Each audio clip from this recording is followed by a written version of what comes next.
Hello my friends, and welcome to this introductory tutorial for getting started in Mount and Blade.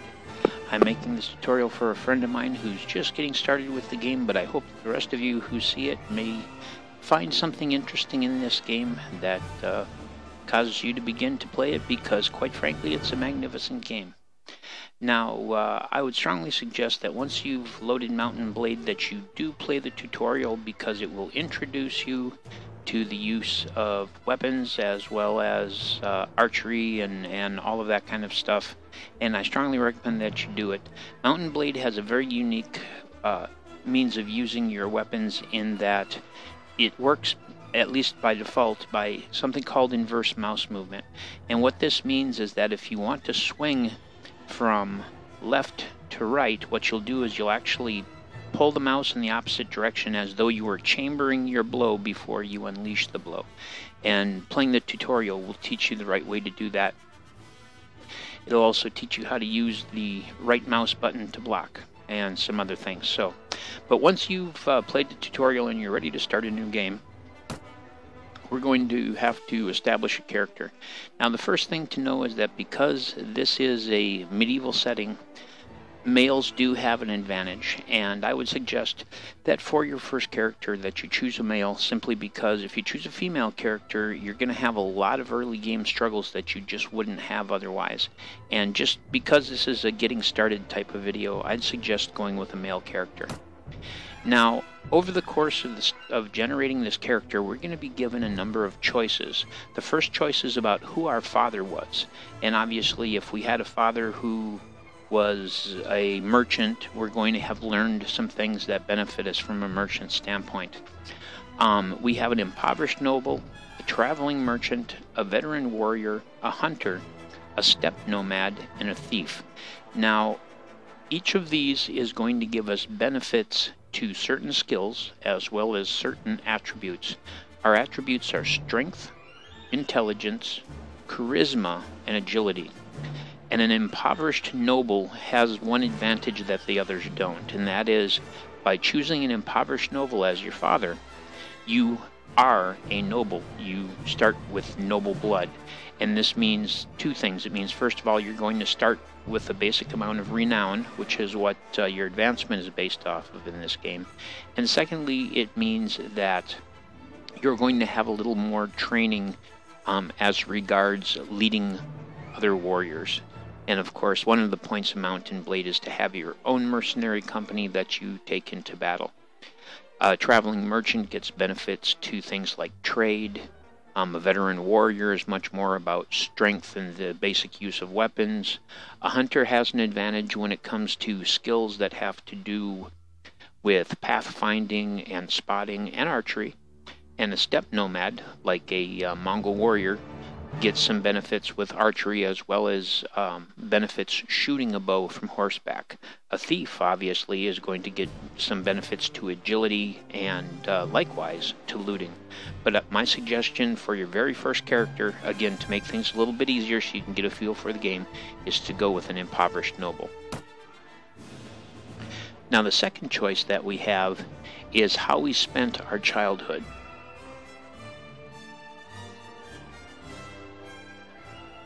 Based on the choice of a noble, it says you came into the world a son of a declining noble, owning only the house in which they lived. However, despite your family's hardships, they afforded you a good education and trained you from childhood for the rigors of aristocracy and life at court. You started to learn about the world almost as soon as you could walk and talk. You spent your early life as. And again, here the choices that we make are going to benefit us. And again, you'll see that they're in a similar vein to our previous choices. We have a page at a nobleman's court, a craftsman's apprentice, a shop assistant, a street urchin, which is of course a poor kid, a street kid, and then a steppe child, meaning a child of the desert steppes, basically a Mongol child. And I would suggest again that you choose based on what's going to be most beneficial, which is a page at a nobleman's court. The choices we make for this first character are going to be based primarily in giving you an easy start, and choosing a page at a nobleman's court is going to give you more skills when it comes to being able to be accepted by the nobility in this game. As a boy growing out of childhood, you were sent to live in the court of one of the nobles of the land. There your first lessons were in humility as you waited upon lords and ladies of the household. But from their chess games, their gossip, even the poetry of great deeds and courtly love, you quickly began to learn about the adult world of conflict and competition. You also learned from the rough games of the other children who battered at each other with sticks in imitation of their elders' swords. Then, as a young adult, life changed as it always does, and you became... And again, here we have similar choices. You'll notice that the choices tend to be similar in nature. A squire, a troubadour, which is of course a musician, a university student, a goods peddler, a smith, a game poacher. Again, these all give benefits based on what they are. So, for instance, a game poacher is going to get benefits to archery. A university student is going to learn some things like some first aid and maybe some engineering. A troubadour is going to have persuasion and maybe some charisma, and a smith is going to be strong. But we're going to choose a squire because we're following a vein here, working towards being basically a knight. Though the distinction felt sudden to you, somewhere along the way you had become a man and the whole world seemed to change around you. When you were named squire to a noble at a court, you practiced long hours with weapons, learning how to deal out hard knocks and how to take them too. You were instructed in your obligations to your lord and of your duties to those who might one day be your vassals. But in addition to learning the chivalric ideal, you also learned about the less uplifting side, old warrior stories of ruthless power politics, of betrayals and usurpations, of men who used guile as well as valor to achieve their aims. But soon everything changed and you decided to strike it on your own as an adventurer. What made you take this decision was... And this final step basically says why we decided to go out into the world to adventure. Here, actually, just you'll have to take my word that the loss of a loved one gives us the most benefit along the same lines as the previous choices that we made.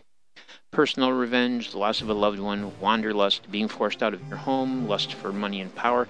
These again will give us certain benefits based on things. So for instance, a lust for money and power will give us much of the same benefits as we would have gotten for being a merchant and a shop assistant. Wanderlust will give us many of the same benefits that we would have gotten for being a hunter and a poacher. Pathfinding and spotting.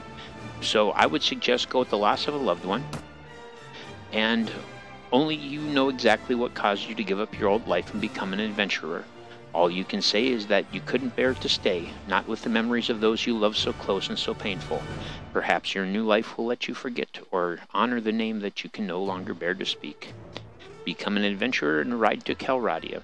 So the name of the kingdoms that you'll be dealing with overall is Calradia. Previously, there was an empire, and that empire collapsed. And once that empire collapsed, basically things broke up into 5 smaller kingdoms. And those 5 smaller kingdoms together are Calradia. So let's become an adventurer and ride to Calradia. Now, because I chose the option to be the son of a noble, we have the right to carry a banner. And the banner signifies our status as a noble. And there's several pages of banners to choose from. I usually choose the fish and moon here. But there are many interesting ones. There's a very cool red and white rose. What else do we have here? I like the wolf's head here and the 3 boars, the crossbow bolt. The crossbow here is probably the one that you, my friend Hawkeye, will probably choose, because this video is being made for my friend Hawkeye, and like I say, it's for all of you who wanna observe. And here's the 3 swans, which actually is my family crest, which is actually kind of cool. And like the stag head, and there's lots of interesting ones. But like I say, usually I choose this guy right here. I don't know why, I just like it. Now we have 2 options as we play, and that's what the game's saving policy is going to be about. And one is to be realistic, to not quit without saving the game, and the other is to allow you to quit without saving. I'm going to go realistic, no quitting without saving, but you might want to allow yourself to quit without saving the game, so that if you have a big problem, you can quit the game and you can come back and start from just before you had the problem. But now what we're going to do is we're going to build our character's attributes, skills, and proficiencies. Now we'll enter our name, and of course I'm going to use the name I use for everything, Doakaba. There we go. You can see we're level 1, our health is 45, our experience is 110, and at the next level is at 600 experience. Now because of the choices that we made, all along the lines of being a noble, we gained a lot of charisma, we gained some strength and a little bit of agility. We didn't gain any intelligence along those choices, but we're going to have 4 points, 4 attribute points that we can distribute here. Now, what's important to know is that each one of these, if we add a point, has a benefit somewhere else here. So if we choose points of strength, every point of strength that we choose is going to give us 1 more hit point. If we choose agility, every point of agility we choose is going to give us 5 more points over here to distribute in our weapon proficiencies. If we choose points of intelligence, every point of intelligence we choose is going to give us another skill point that we can apply here at our skills. And if we choose charisma, every point of charisma that we choose is going to give us the ability to have 1 more follower and potentially even more followers if we choose the right skills related to it. Now what I'm going to be doing is I'm going to be bringing my charisma up to 12. There we go. And that's because this ability right here, leadership, is how many followers we can have. Every point of leadership increases the maximum number of troops you can command by 5. Now, each of the skills over here is based on one of these attributes. So for instance, Iron Flesh is based on strength. And you can see in the upper right hand when I mouse over Iron Flesh, it gives us information about that skill. Iron Flesh, each point to this skill increases hit points by +2. You'll also see that it says personal skill, and there's 2 types of skills, personal skills and party skills. Personal skills will benefit only me, but party skills will benefit my whole party of followers. Iron Flesh, Power Strike, Power Throw, and Power Draw are all skills that are based on strength. Iron Flesh gives us more hit points, Power Strike lets us hit harder with our melee weapon, Power Throw allows us to throw heavier throwing weapons, and Power Draw allows us to shoot heavier bows.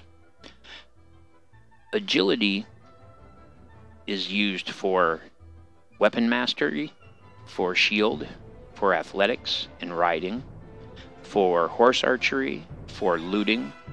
Intelligence is used with trainer, tracking, tactics, pathfinding, and spotting, as well as inventory management, wound treatment, surgery, first aid, engineering, and persuasion. So you can see intelligence affects a lot of different skills. And prisoner management, leadership, and trade are all based on charisma. Okay? And I'm not going to go through each of these skills because all you got to do is mouse over it for it to tell you more about what the skill is useful for. Instead, I'm just going to get to creating this character. So I added a point of charisma because any skill over here cannot be more than 1/3 of whatever skill it's based on. So leadership, for instance, is based on charisma. Well, 1/3 of 12 is 4. So you see, with the choices we made creating the character, we've already got 1 point of Iron Flesh, 3 points of Power Strike, 2 points of Weapon Mastery, 3 points of Riding, 1 point of Tactics, right? Yes. And 1 point of Persuasion, as well as 3 points of Leadership, which is one of the reasons we wanted to make the choices, is because having all these points of leadership means we can have many more followers, which lends to survivability early on. But because I've added 1 point to my charisma, I can now have a leadership of 4. And so I'm going to add 1 point there, and now my leadership is 4. And you'll see the little plus box here goes away. Now I can't go any higher with that. Persuasion is based on intelligence, and you'll see my intelligence is only 5. And that means I have to bring it up to 6 to have more than 1 point in any of these intelligence-based skills. Okay? Strength is 9. Or 8, and I'm going to bring that up to 9 because I happen to be an archer. I like doing archery, and so this will allow me to put 3 points into power draw. That means I'll be able to use a pretty powerful bow, even though my character will actually start with a crossbow. But that's another reason why I suggested the choices that I did, because Hawkeye, I know the crossbow is kind of your thing, and this will give you several points beginning with the crossbow. Now, I have 2 attribute points left that I can use, and I still have 1 skill point. Well, the first thing I'm going to do is I'm going to bring my intelligence up to 6, and that'll give me an extra skill point here, and I'm going to put 2 points into trainer. Just like so, because trainer allows you to automatically daily train your troops if they're of a lower level than you. Starting out at level 1, well, I'm not going to be able to train my troops, but as soon as I start gaining levels, I'll be able to start training my troops every day, and slowly but surely they'll get better.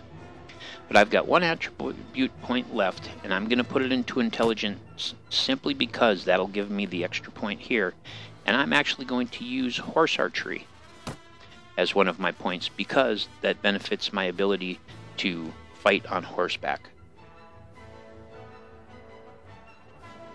Now, we've done some attribute things here, right? And we've dealt with our skills here, but now we have our proficiencies. There are one-handed, two-handed weapons, pole arms, which are things like spears and halberds and things like that. And then we have archery, crossbows, and throwing. Now, even though I'm an archer, let's talk about how you're going to start out. When you start out, basically you're going to have a very poor quality horse. You're going to have a crossbow. You're going to have kind of a beat-up old sword, and you're going to have kind of a beat-up old shield. So it would be intelligent for you to put your weapons points into crossbow, because that's what you're going to have to work with. Now myself, I'm going to put them into archery, but that's because I prefer archery over the crossbow. So it's actually going to be a little tough for me with the crossbow starting out, but as soon as possible I'm going to change over to a bow. But here we go. So we're very skilled in pole arms. We're very skilled in one-handed and two-handed weapons, and moderately skilled in archery, and kind of so-so here in these others. But in any event, let's get going here. So the next step will be to actually do our character. Using the left mouse button, I can rotate him around so we can look at him from different directions. And the first thing you'll notice is there's lots of sliders over here on the right side. And you can take the time to take and adjust the sliders and I mean really make a lot of changes to this character. Or you can, and in addition to the sliders, you can change his skin. Okay. You have various mustaches and beards you can get.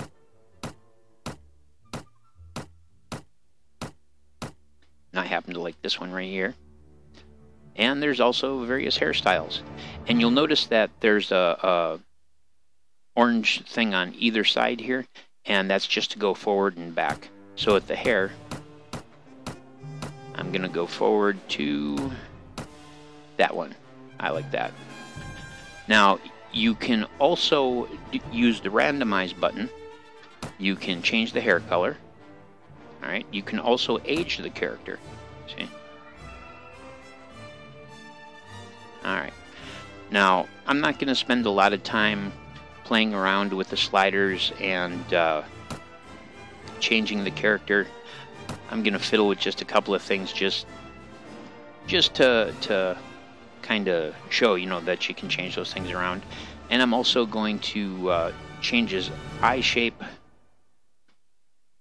just a little bit to make him look slightly oriental. Okay. Alright, well, let's click done. So, you arrive at Kelradia, a land torn between rival kingdoms battling each other for supremacy, a haven for knights and mercenaries, cutthroats and adventurers, all willing to risk their lives in pursuit of fortune, power, or glory. In this land which holds great dangers and even greater opportunities, you will leave your past behind and start a new life. Now, on a rise above a distant training field, you feel that you hold the key of your destiny in your hands, free to choose as you will, and that whatever you choose, whatever course you take great adventure awaits you when we click continue. Alright, so we're at 20 minutes, and I am going to end this video here since we've finished character creating, and our next video is going to talk about basic controls and the overland map and things like that, so I'll return.